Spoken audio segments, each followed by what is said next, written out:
क्यों स्टार्ट किया ये कंपनी को? एक इंसान को रिप्लेस कर सकता है एक एआई? आपको कभी खुद पे सेल्फ डाउट हुआ है कि अभी मतलब कॉम्पिटिटर्स को कैसे किल करना रहेगा, या फिर कैसा होगा, आपका थॉट प्रोसेस क्या रहेगा?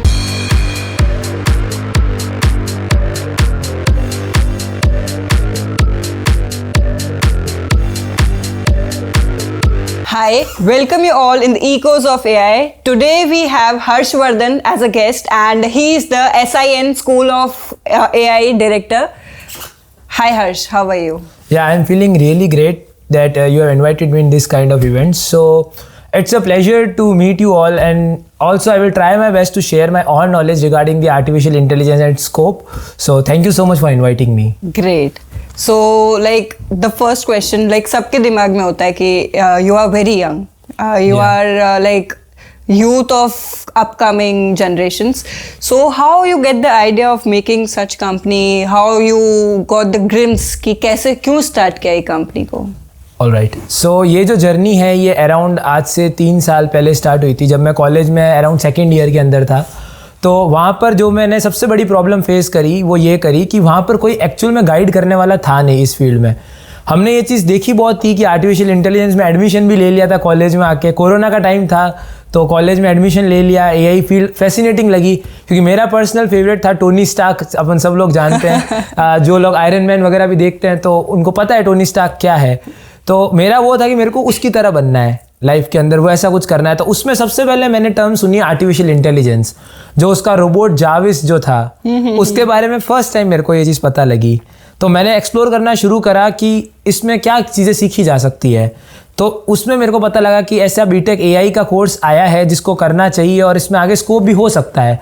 तो मैंने एडमिशन लिया, बट कॉलेज में मेरे को कभी ऐसा लगा ही नहीं कि मतलब ऐसा माहौल क्रिएट हुआ एआई का। इसलिए मैंने फर्स्ट टाइम फ्लिपकार्ट करके कंपटीशन है उसमें पार्टिसिपेट किया। वहाँ रोबोटिक्स का कंपटीशन था, बट वो प्रोजेक्ट बनाते बनाते मेरे को 6 महीने पूरे लग गए। रोबोटिक्स का मैंने एक प्रोजेक्ट बनाया, 6 महीने लगे उसमें। अब उस समय मेरे को पता लगा कि क्यों ना ऐसी कुछ टेक्नोलॉजीज जैसे रोबोटिक्स होता है, आर्टिफिशियल इंटेलिजेंस होता है, AR है, VR है, ऐसा कुछ सीखने लायक है ही नहीं। और अगर हम वेस्टर्न राजस्थान में आ जाते हैं तो यहाँ पर तो बिल्कुल ही नहीं है ऐसा। Correct, true. तो वो मेरे दिमाग में प्लग हुआ और मैंने अपना एक क्लब स्टार्ट किया जिसका नाम था स्टूडेंट इनोवेशन नेटवर्क। ग्रेट। जिसका शॉर्ट फॉर्म में हम SIN बोलते हैं। ओके, सो ये हाँ, इस नाम से आपने कंपनी को स्टार्ट किया। Exactly. Okay, nice. तो ये पूरा केस था। तो सेकेंड ईयर में मैंने क्लब स्टार्ट किया। तो उस समय क्लब, उससे पहले एक छोटी सी स्टोरी और थी कि मैंने गूगल का एक इंटरव्यू भी दिया था, गूगल डेवलपर ग्रुप्स का, जो कि हर कॉलेजेस के अंदर होते हैं। तो वहाँ मेरे को रिजेक्शन मिला। तो मेरे को ऐसा लगा, मैंने कहा यार मैं कैपेबल था बट स्टिल मेरे को रिजेक्शन मिला क्योंकि वो अपने फ्रेंड को उस पोस्ट पे डालना चाह रहा था। तो वहाँ पर मेरे दिमाग में आया कि ऐसा क्यों ना क्लब बनाया जाए जो कि लेटेस्ट टेक्नोलॉजीज, इवेंट्स और कोलैबोरेशन पे काम करे। और वो अराउंड 2 साल मैंने कॉलेज में रन किया और स्टूडेंट्स का काफ़ी अच्छा सपोर्ट मिला। नई नई टीम्स आती रही, नए नए लोग मिलते रहे। इवन जो हमारी अभी की टीम है SIN की, वो भी कॉलेज से ही हमने ली है। Yes, true. तो वहाँ से मेरे को ये आइडिया लगा और फिर आगे जाके जब मैं 4th ईयर के अंदर आया तो मैंने इसको इनकॉर्पोरेट कराया on 9 January 2024 SIN education and technology के नाम से। और अब हम इस इनिशिएटिव पे आए हैं SIN स्कूल ऑफ AI, जिसमें हम बच्चों को आर्टिफिशियल इंटेलिजेंस से रिलेटेड टेक्नोलॉजीज में ट्रेन करते हैं क्योंकि AI हर जगह में है। आप देख लो, आप सुबह आपकी मॉर्निंग शुरू होती है एलेक्सा से और रात को आप नेटफ्लिक्स देखते हो, उस सब में आर्टिफिशियल इंटेलिजेंस कहीं ना कहीं तो यूज़ हो ही रहा है। आप गूगल पे डेली सर्च करते हो, चैट GPT, आप मेरे हिसाब से ऐसा यहाँ पर कोई भी नहीं होगा जिन्होंने चैट GPT यूज़ ना किया हो। करेक्ट। ऐसे हैं जो डेली चैट GPT को अपने होमवर्क्स के लिए यूज़ करते हैं, मैं भी यूज़ करता हूँ, ओपनली बोलता हूँ। तो ये चीज़ें हम एफिशिएंटली कैसे यूज़ कर सकते हैं, इसीलिए मैंने ये चीज़ स्टार्ट करी। और इसमें ही हम digital marketing with AI, normal AI का certification, basic computer certification, mobile app development with artificial intelligence, ऐसे कुछ कोर्सेज करवाते हैं जिनमें हम AI बेस्ड बच्चों को ट्रेनिंग देते हैं। ये पूरा जर्नी रहा मेरा, जिसमें मैंने स्कूल ऑफ AI क्यों शुरू किया, ये मेरा एक मतलब जब आपने चूज किया था AI तब तो इतना ट्रेंड मतलब नहीं था जब आपने कोविड में स्टार्ट किया था AI को। सो मतलब उस वक्त आपके दिमाग में कुछ डाउट्स आए कि can this be a sustainable career for you, because that was an do or die situation for men. Correct, मतलब उसके बाद they don't have option to switch. So like you having that strong glimpse कि मैं कर सकता हूँ इसी चीज में, you can make career out of it. So really अच्छा, nice question you asked. So ये डाउट आया था मेरे को, क्योंकि ये नया नया करियर था और मतलब इसमें सक्सेस रेट भी मतलब उस समय तक हमें पता नहीं था, क्योंकि उसमें मैच्योरिटी भी नहीं थी कि कुछ समझ में आए। तो हम just as an sake of experiment कर रहे थे। मैंने ये सोचा कि लाइक 3 साल कॉलेज के हैं, अगर मैं इंजीनियरिंग कॉलेज में उसी ब्रांच में हूँ तो मैं एटलीस्ट ये पता लगा ही सकता हूँ कि मेरे आसपास जो भी स्टूडेंट्स हैं वो क्या सोच रहे हैं और उनका क्या मेंटालिटी है। अब तो कॉलेज से मैं बाहर आ गया, अब अगर मैं जब तक कॉलेज में इवेंट्स नहीं करूंगा मेरे को पता नहीं लगेगा। बट उस टाइम पे मेरे पास ये एडवांटेज था कि मेरी कॉलेज इवेंट्स बहुत रैपिडली करवाती थी और सपोर्ट करती थी। तो वहाँ पर हम क्या करते थे, स्टूडेंट्स के फीडबैक लेते थे। तो उस समय मेरे को आइडिया ये लग गया था कि लोग सीखना तो चाहते हैं बट प्लेटफॉर्म नहीं है। करेक्ट। और यही सेम प्रॉब्लम आज हर इंडिया की कॉलेज फेस कर रही है इन द प्लेसमेंट्स राउंड जो भी हो रहा है। आज आप देख लीजिए कि प्लेसमेंट हर कॉलेज का कहीं ना कहीं ड्रॉप होता जा रहा है, क्योंकि जो पहले ट्रेंड चलता था कि भाई डेटा स्ट्रक्चर्स एंड एल्गोरिदम पढ़ लो, केवल वो एक डीएसए के बेसिस पे आपका प्लेसमेंट हो जाएगा, वो आजकल नहीं है।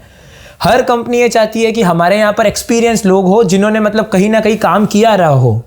तो वहां से मेरे को ये लगा, और फिर ऐसी मूवीज आना जैसे रोबोट 2.0 मूवीज आना, एक मूवीज का भी एक अच्छा कल्चर रहा है। वेब सीरीज जैसे कि बीच में भी एक वो वेब सीरीज भी आई थी, राक्षस करके वेब सीरीज आई थी। करेक्ट, या हाँ मैंने देखा नहीं है बट हाँ आई नो। उसका एक कुछ ऐसा नाम था, राक्षस था कि क्या, जिसमें पूरी कल्कि की कहानी है, ऐसा कुछ है। वो भी पूरी आर्टिफिशियल इंटेलिजेंस के ऊपर ही बेस्ड है।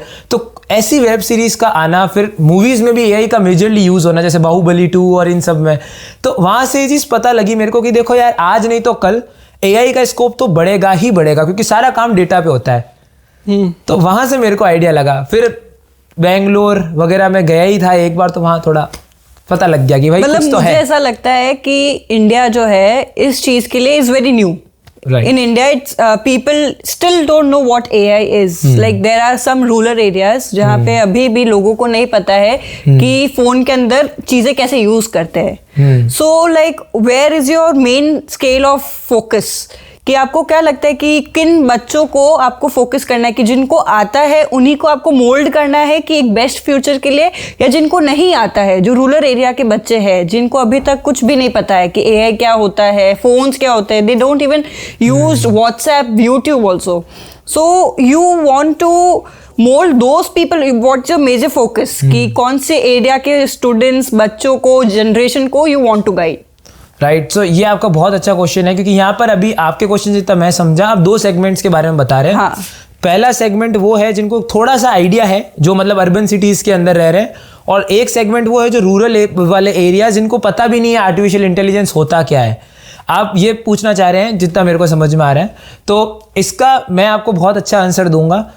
जो अर्बन एरियाज है आज, क्योंकि आप ये देखिए गवर्नमेंट की ऐसी बहुत सारी पॉलिसीज है जिसके अंदर गवर्नमेंट मोबाइल फोन्स वगैरह डिस्ट्रीब्यूट कर रहा है रूरल एरियाज के अंदर भी।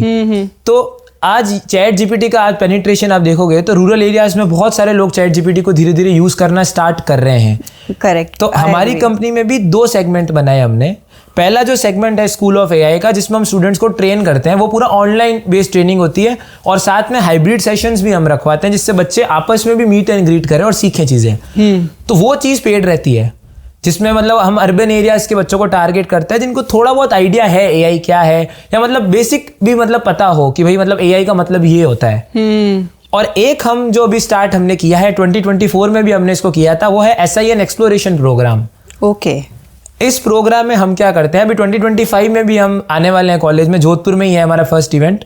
तो हम ये करते हैं उसके अंदर कि जैसे स्कूल्स होती है, रूरल कॉलेजेस होती है, इसमें हम प्राइवेट और दोनों टारगेट करते हैं, गवर्नमेंट और प्राइवेट। ओके। अब वो रूरल एरियाज में स्कूल्स वगैरह है, वहाँ पर हम जाएंगे और वहाँ जाके हम बच्चों को अवेयर करेंगे कि ये क्या चीज़ है और आप इसको डेली लाइफ में यूज़ कहाँ कर रहे हैं, जिससे बच्चों को ये आइडिया लगे कि आर्टिफिशियल इंटेलिजेंस आने वाला फ्यूचर है और हम इसको कैसे परस्यू कर सकते हैं।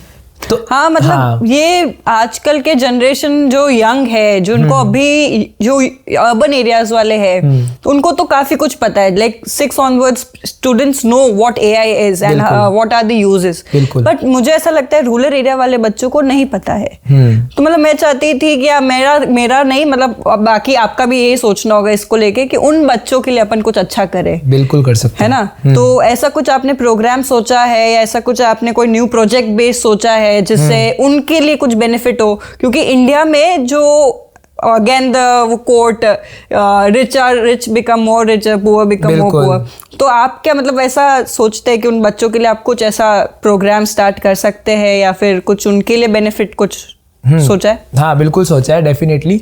लाइक मैंने जितने सेशंस अटेंड करे थे लाइक जयपुर के अंदर और बेंगलोर के अंदर, मैंने देखा कि एक टर्म बहुत ज़्यादा पॉपुलर हो रही है जिसका नाम है गेमिफाइड लर्निंग। एक तो ट्रेडिशनल लर्निंग मेथोडोलॉजी है जिसके अंदर हम थ्योरेटिकल एस्पेक्ट पढ़ा देंगे और बच्चे उसको सीख के एग्जाम दे दो और सर्टिफिकेट ले लो। ये ट्रेडिशनल टेक्नोलॉजी थी जिस पे पहले काम किया जाता था। बहुत सारे आई थिंक स्कूल, कॉलेजेस और बहुत सारे कोचिंग इंस्टीट्यूट इस मेथोडोलॉजी पे काम करते थे। हम लोगों ने एक नया सेगमेंट डाला है जो कि है गेमिफाइड लर्निंग। गेमिफाइड लर्निंग में हम क्या करते हैं, बच्चों को हम चैलेंजेस देते हैं। अगेन जैसे आपने प्रोजेक्ट कहा, हम बैचेस सिस्टम को इंट्रोड्यूस कर रहे हैं एक्सप्लोरेशन प्रोग्राम में। जैसे नासा और अदर एरोनॉटिकल इंजीनियरिंग वगैरह के अंदर आपने देखा होगा नासा बैचेस असाइन करती है। हाँ। अगर कुछ ऐसे प्रोग्राम होते हैं, जैसे एक एलियसा कार्सन करके एस्ट्रोनॉट है, वो पहले मेरे से जुड़ी हुई थी इंस्टाग्राम के ऊपर, तो उससे मैंने जब बात करी तो उसने ये बताया कि मेरे पापा मेरे को पहले एस्ट्रोनॉटिकल फेस्ट्स में लेके जाते थे और वहाँ उनकी ट्रेनिंग वगैरह कैसे कैंप लगते थे पूरे, तो उसमें जैसे वो उन पे काम करते थे तो उनको बैचेस असाइन होते थे और एक बच्चे को बैच मिलता है तो बहुत वो खुश भी होता है और वो एक साइन ऑफ अचीवमेंट होता है उनके लिए। तो हाँ। तो उसके ऊपर हम काम कर रहे हैं कि हम एक्सप्लोरेशन प्रोग्राम को इतना गेमिफाइड तरीके से डिजाइन करें कि क्लासरूम में ट्रेडिशनल अप्रोच 30% रह जाए, बाकी 70% को हम टारगेट कर रहे हैं गेमिफाइड और प्रोजेक्ट बेस्ड ही हो। Nice thought, wow, very nice thought. मतलब एक और क्वेश्चन मुझे है बिल्कुल कि फ्यूचर जो है लाइक आने वाले 10 साल में एआई बहुत मतलब मेरे को ऐसा लगता है डोमिनेटिंग होगा काफी ज्यादा। बिल्कुल। तो क्या आपको ऐसा लगता है कि ह्यूमन एक इंसान को रिप्लेस कर सकता है एक एआई? क्या मतलब आजकल मुझे ऐसा लग रहा है कि हर एक वो जैसा आईफोन है, हे सिरी, एवरीथिंग सब कुछ हो जाता है और एलेक्सा है, मतलब इन सब चीज़ों से लोग इतने डिपेंडेंट हो गए, दे don't even remember the numbers. मतलब उनको ये भी नहीं पता है, लोगों के पेरेंट्स के नंबर भी याद नहीं होते। तो आपको ऐसा लगता है कि जो ह्यूमन को रिप्लेस कर सकता है एआई? बहुत ही अच्छा क्वेश्चन है, इट्स एन एक्सीलेंट क्वेश्चन। सबसे पहले तो मैं आपको थैंक यू बोलूँगा, आपने क्वेश्चन पूछा, क्योंकि ऐसा मैंने पहली बार नहीं सुना है। बहुत सारे ऐसे कमेंट भी मेरी पहले वीडियोस पे आए हुए हैं कि भाई आप ये बताइए कि क्या एआई रिप्लेस कर देगा, या और आई थिंक ये गूगल पे भी बहुत ट्रेंडिंग क्वेश्चन था एक टाइम पे, क्योंकि ऐसी मूवीज जैसे रोबोट्स वगैरह, रोबोट 2.0 आई थिंक सबने देखी होगी, तो अगेन उसका एक बेस्ट एग्जाम्पल है कि रोबोट रिप्लेस करेगा कि नहीं करेगा। तो इसका आंसर मैं इस तरीके से देना चाहूँगा कि ऐसी चीज़ बहुत टाइम पहले भी आई थी, बहुत सालों पहले आया था जब कंप्यूटर आया था इंडिया के अंदर। आई थिंक राजीव गांधी जी जो थे वो सबसे पहले कंप्यूटर लेके आए थे, तो उनकी सरकार में सबसे पहली चीज़ आई थी कि क्या कंप्यूटर रिप्लेस कर देगा, कि ये ऐसा एक बहुत अच्छा टैबू फैला था पूरे हर जगह पे कि जैसे टाइपराइटर की जॉब है वो चली जाएगी, ये चली जाएगी। लेकिन आप खुद बताइए कंप्यूटर आने के बाद हुआ क्या? कंप्यूटर आने के बाद क्या चीज़ हुई? लाइफ इजी हुई काफ़ी लोगों की, कंप्यूटर का वर्कलोड। हाँ करेक्ट, हाँ उसमें करियर आ गए, सॉफ्टवेयर डेवलपमेंट इंजीनियर आ गया, ठीक है, अदर जैसे करियर डेटा एनालिटिक्स आ गया, ये सारा क्या है, मतलब एक्सेल पे काम करने वाले आ गए। तो ये क्या था? अगर कोई करियर नया आता है तो जॉब जरूर किल करता है जो पुरानी ट्रेडिशनल जॉब्स होती है, बट नई जॉब्स को भी क्रिएट करता है। जैसे एआई आने से प्रॉम्प्ट इंजीनियरिंग की नई जॉब आ गई, ठीक है, जनरेटिव एआई स्पेशलाइजेशन की जॉब आ गई, ये सारी नई जॉब्स क्रिएट हुई है। पर मतलब आने वाले 10 सालों में मुझे तो ऐसा लगता है कि रोबोट्स आ जाएंगे, लोगों का काम इतना आसान हो जाएगा कि लोग काफी लेजी टाइप के हो जाएंगे। बिल्कुल। Even still people are very lazy, they are dependent on lot of other things. कुछ नहीं होता है, नेट नहीं होता तो पीपल आर डाइंग कि नहीं हो रहा है, काम नहीं हो रहा है, वो नहीं हो रहा। तो उससे मतलब मुझे ऐसा लगता है कि जनरेशन को ये समझना चाहिए कि एआई है, उसको आप हेल्प ले सकते हो बट उस पर डिपेंडेंट नहीं रह सकते हो। राइट। तो मतलब ऐसा ये मेरा सोचना है, आपका इस पे कुछ कहना? हाँ बिल्कुल, मेरा इस पे कहना है ऐसा होता है कि एआई की भी 3 कैटेगरी होती है। जैसे मतलब हमने जितना मतलब इसमें एआई में रिसर्च किया, तो जो आप स्टैनफोर्ड की रिसर्च भी देखोगे या हार्वर्ड की देखोगे तो एआई की 3 कैटेगरी में उनको डिवाइड किया गया है। ठीक है, पहला तो है एक आर्टिफिशियल नैरो इंटेलिजेंस जिसको एएनआई कहा जाता है। फिर आती है आर्टिफिशियल जनरल इंटेलिजेंस जिसको एजीआई कहा जाता है। फिर आती है आर्टिफिशियल सुपर इंटेलिजेंस। तो इसमें सारे लेवल्स हैं। जो नैरो इंटेलिजेंस है ये वो काम है जो ह्यूमन कर सकता है, आराम से ह्यूमन कर सकता है। जो आपका एआई होगा वो ह्यूमन के बराबर तो नहीं होगा, बट उससे थोड़ा कम होगा। ओके। उसके बाद जो नेक्स्ट कैटेगरी आती है जिसको हम जनरल इंटेलिजेंस कहते हैं, इसमें वो ह्यूमन के लेवल पे आ जाएगा, यानी जो काम ह्यूमन कर पा रहा है उस लेवल का काम एआई कर पाएगा। और ये आप देख रहे हो धीरे धीरे ऐसे सिस्टम्स बन रहे हैं जो पूरा ह्यूमन को रिप्लेस करने के लेवल पे है। फिर आता है आर्टिफिशियल सुपर इंटेलिजेंस, वो ह्यूमन से भी इंटू 1000 टाइम ज्यादा काम कर पाएगा, वो इतना पावरफुल होगा। Oh wow. तो ऐसे इसकी एक हायरार्की है। तो मेरा इस पे ये मानना है कि जैसे आप कह रहे हो रोबोट्स रिप्लेस कर देंगे, तो अगेन आप जब तक उसमें एल्गोरिदम नहीं डालेंगे, एआई है क्या, अगर हम एकदम बेस लेवल पे देखें तो AI is nothing but N algorithm. True. If you will not right it will not work, simple. So intelligently algorithm लिखना, तो अगर ऐसा कभी डिजास्टर सिचुएशन आती भी है इन फ्यूचर, सो वो भी एक ह्यूमन की वजह से ही आएगी। करेक्ट।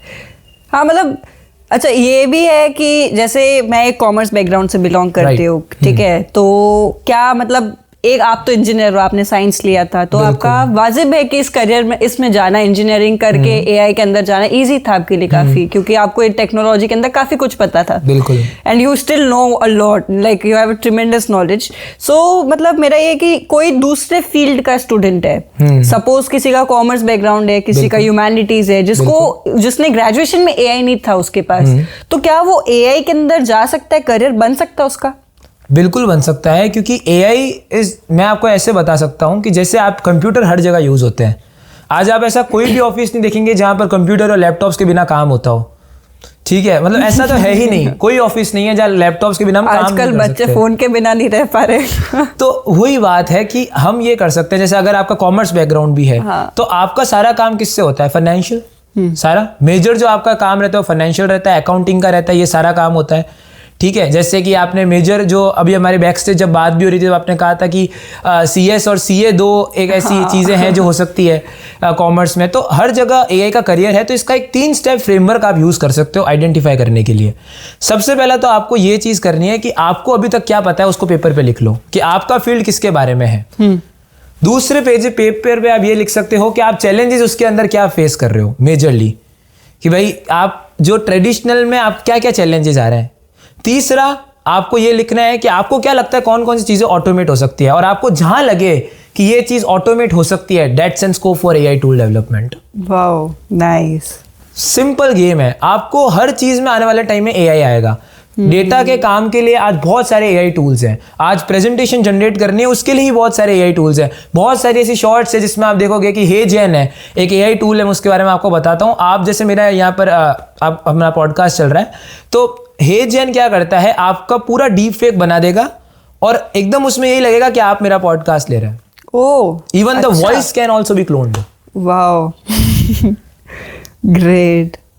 मतलब मेरे को ऐसा लगा इंडिया जो है उन्होंने ब्रिटिशर्स के अंदर भी काफी ऐसे मजदूरी का काम किया है, तो उन लोगों को अभी भी ऐसे कोप अप करने में टाइम लगेगा कि हमारा काम कोई और रिप्लेस कर रहा है। बिल्कुल। तो मतलब उनको ऐसा कि हार्ड वर्क करो, but they don't know we can do smart work and mould our family, mould our brains into easiest manner. So मतलब उनको अभी भी टाइम लगेगा, you have to work a lot, मतलब बहुत मेहनत करनी पड़ेगी आपको इसको प्रमोट करने में। राइट। तो मतलब ये मेरा काफी मतलब ये अच्छा लगा आपसे जान के कि एआई के अंदर भी इतना कुछ हो सकता है। तो ये थोड़ा सा पर्सनल क्वेश्चन है कि आपको इसमें फैमिली ने कितना सपोर्ट किया था आपको, मतलब एक लड़का जो एकदम नया फील्ड चूज कर रहा है उसके लिए फैमिली का फोर्स होना भी बहुत आजकल इम्पोर्टेंट है। तो उनके ऊपर बहुत ज्यादा प्रेशर होता है कि ये कर ले, वो कर ले, शादी नहीं होगी, वो नहीं होगी। सो आपके साथ भी ऐसा कुछ है?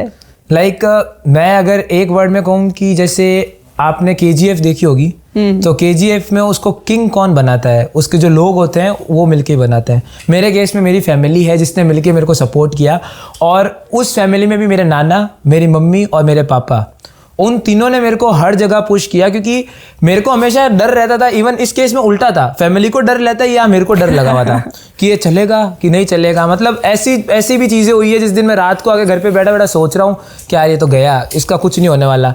तो उस समय मम्मी बोलती है अरे कुछ नहीं है, ट्राई कर, होगा, जरूर होगा। मेरे नाना मेरे को डेली न्यूज़पेपर की कटिंग्स दिखा रहे हैं, देख आज एआई के अंदर ये हो गया, इस एआई में आज ये हो गया। नाइस। तो मेरे को मेरी फैमिली ने हमेशा सपोर्ट किया, और आज मैं यहाँ होता ही नहीं अगर मेरी वो जो 3 सुपर पावर्स हैं, मेरे पापा, मेरी मम्मी और मेरे नाना, अगर वो तीनों सपोर्ट नहीं करते मैं शायद यहाँ होता भी नहीं और आप मेरे से क्वेश्चन भी नहीं पूछ रहे होते आज। करेक्ट।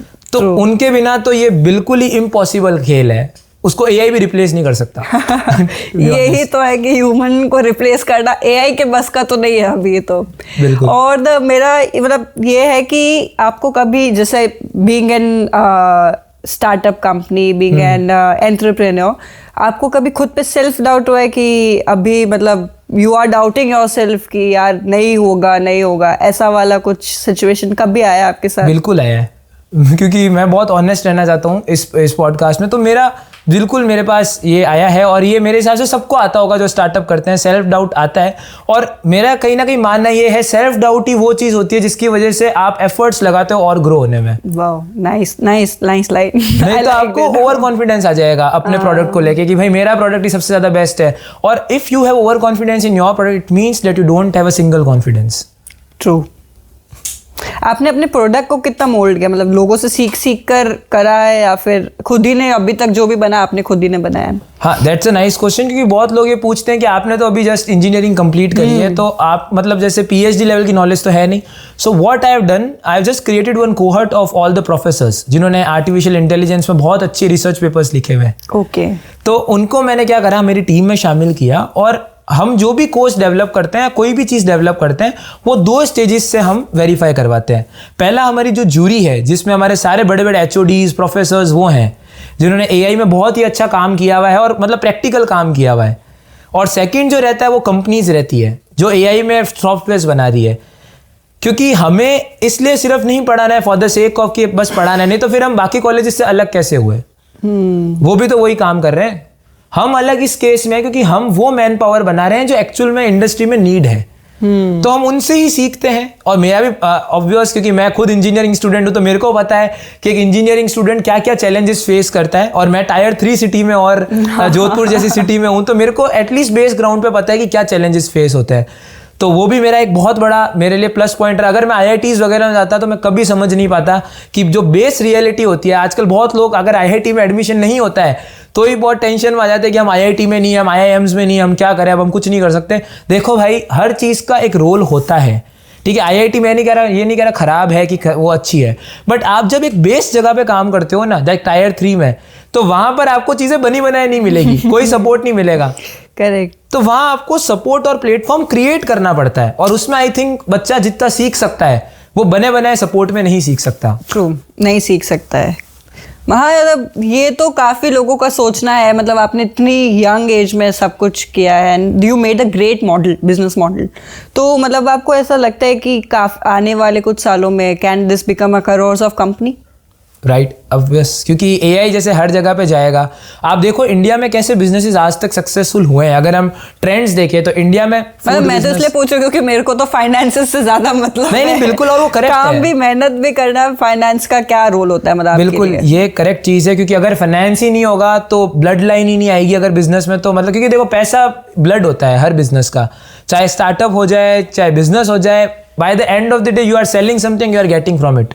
आपको भी सैलरीज पे करनी है, इमोशन पे बिजनेस तो चलेगा नहीं। करेक्ट। तो यहाँ पर मैंने जो ट्रेंड एनालाइज किया कि इंडिया में ट्रेंड चला कैसे, आप ये नोटिस करना। सबसे पहले जैसे आपने लेबर वाला इंडस्ट्रियल एरा चलता था बहुत सालों पहले, कि इंडस्ट्री में वर्क होते, जैसे नॉर्मल इंडस्ट्रीज, फूड की बिजनेस हो गया। इवन धीरूभाई अंबानी ने भी सबसे पहले मसाला का बिजनेस शुरू किया था, क्योंकि फूड का बिजनेस क्या होता है कि फेलियर प्रूफ है इंडिया में, वो फेल नहीं होगा अगर आप सही तरीके से उसको रन कर रहे हो। तो ऐसी जो ट्रेडिशनल इंडस्ट्रीज थी, ये कहीं ना कहीं वहां पर टच होता है।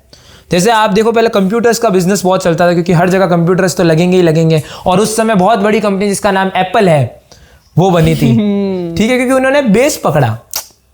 वैसे ही हमने एआई पकड़ा है। हाँ। और हमें ये लगता है कि आने वाले टाइम में जिस तरीके से कंप्यूटर्स हर कंपनी में यूज हुए, वैसे ही एआई से ट्रेन होने वाले लोग हर जगह यूज होंगे। Correct, wow, nice. मतलब इसमें आपको ऐसा लॉन्ग टर्म सोचो, अगर मतलब आने वाले 10 सालों में कितने टाइप, मतलब ऐसी कंपनीज बहुत बन जाएगी। बिल्कुल बनेगी। There will be multiple competition, मतलब बहुत कॉम्पिटिशन होगा। तो जैसे अभी डिजिटल मार्केटिंग का चल रहा था, तो डिजिटल मार्केटिंग में बहुत सारे कॉम्पिटिशन आ चुके हैं। बिल्कुल आ चुके हैं। ठीक है, तो उनको बीट करना, तो वो आप कैसे कर पाओगे? मतलब आप आपने जिस एज से शुरू किया, यू आर वे मैच्योर, मतलब जो आपकी उम्र के लोग बच्चे जो होते हैं या लोग होते हैं वो काफी डिस्ट्रैक्टेड होते चीज़ों से। सो आप मतलब उस चीज़ से कैसे कोप अप कर पाओगे कि कॉम्पिटिटर्स जो होंगे, कंपटीशन आएगा, तो अभी ऑलरेडी बहुत मेजर बड़ी बड़ी कंपनीज है जो एआई से कर रही है, डील भी कर रही है और वो करती भी है ये सब, तो how will you do that? Competitors को कैसे किल करना रहेगा या फिर कैसा होगा, आपका थॉट प्रोसेस क्या रहेगा? बिल्कुल, और मैं ये सोचता हूँ कि जिस बिजनेस में कॉम्पिटिटर ज़्यादा होता है ना, वहाँ स्कोप ऑफ इनोवेशन हमेशा ज़्यादा रहता है, क्योंकि जितने भी कॉम्पिटिटर्स हैं वो bye the end of the day नए इनोवेशन करेंगे, आपको भी काफ़ी चीज़ें सिखाएंगे। लाइक एप्पल के भी अगर आप एग्जाम्पल है तो माइक्रोसॉफ्ट उस समय आया था एप्पल से सीख के, और इवन उसने एप्पल के काफ़ी चीज़ें चुराई भी थी। हाँ, तो वहां पर ये होता है कि हम ये सोचते हैं कि हमें कॉम्पिटिशन को पूरी तरीके से खत्म करना है, हमें पूरा गेम खेलना है मार्केट शेयर पे।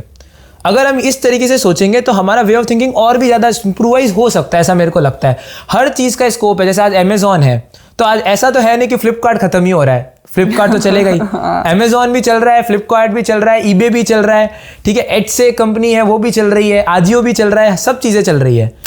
हर चीज़ का एक मार्केट शेयर है। आज एआई है तो मैं ये कंप्लीटली मैं कह सकता हूँ कि मैं पूरा मार्केट शेयर मैं टैप कर ही नहीं पाऊंगा कभी, इतने दिनों को मैं ट्रेन कर ही नहीं पाऊंगा, मैं खुद भी ये एक्सेप्ट करता हूँ आने वाले टाइम में। तो हम यहाँ पर इंस्टेड ऑफ ये सोचना कि हम कॉम्पिटिटर से कैसे लड़ें, हमें ये देखना है कि स्कोप ऑफ कोलैबोरेशन उन कंपनी के साथ कौन सा हो सकता है। वाह, हाँ, मतलब साथ में चलेंगे, हम साथ में चलेंगे, क्योंकि साथ में अगर हम चलेंगे ना तो उससे दो फायदे हैं। पहला, आप उनसे भी सीख सकते हो, वो हमसे भी सीख सकते हैं। आज bye the end of the day हमें बच्चों को ट्रेन करना है, और हम अगर बच्चों को ट्रेन करते हैं तो वो बच्चे इंटर्नशिप्स वगैरह करने कहाँ जाएंगे? ट्रू। तो इसीलिए हम ये सोचते हैं कि जितने भी ज़्यादा कंपनीज है जो सेम मॉडल में है, हम उनसे कहीं ना कहीं कोलैबोरेशन स्टेज पे आ सकें रेदर देन कंपटीशन। और अगर इन केस कंपटीशन होता भी है तो मैं हमेशा पॉजिटिव कंपटीशन या एक हेल्दी कंपटीशन के माइंडसेट से ही कंपनी को आगे लेके जाऊंगा। Nice thought. मैं इसी थॉट प्रोसेस से, दिस सीम्स कि youth is in a right hand, मतलब होता है कि आने वाली जनरेशन अच्छी होने वाली है। आपको देख के सच में ऐसी वाइब तो आई थी मुझे कि upcoming generation will be great, मतलब अच्छा हो जाएगा उनके साथ भी। मतलब आजकल बच्चे इतने डिस्ट्रैक्टेड है इतनी चीज़ों से, बहुत ज़्यादा environment is harming their brains.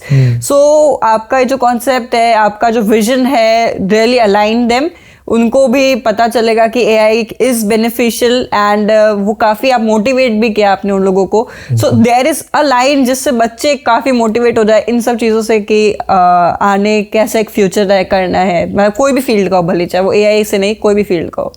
तो ये जो लाइन है ये स्वामी विवेकानंद जी ने बोली थी अपनी कॉन्फ्रेंस के अंदर कि उठो, जागो और भागो, और तब तक मत रुको जब तक लक्ष्य को अचीव मत कर लो। वाओ, इस लाइन के साथ में, क्योंकि मैं उनका बहुत बड़ा फैन हूँ, स्वामी विवेकानंद। नाइस लाइन, काफी आपसे काफी कुछ सीखने को मिला। बिल्कुल, होपफुली जो लोग देख रहे हैं उन्हें भी सीखने को मिले, आपके थॉट से, आपके विजन से अलाइन हो वो भी, और ऐसे ही आप आगे बढ़ते रहिए, हमारी जनरेशन को, हमारी कंट्री को आगे बढ़ाए, रिप्रेजेंट कीजिए।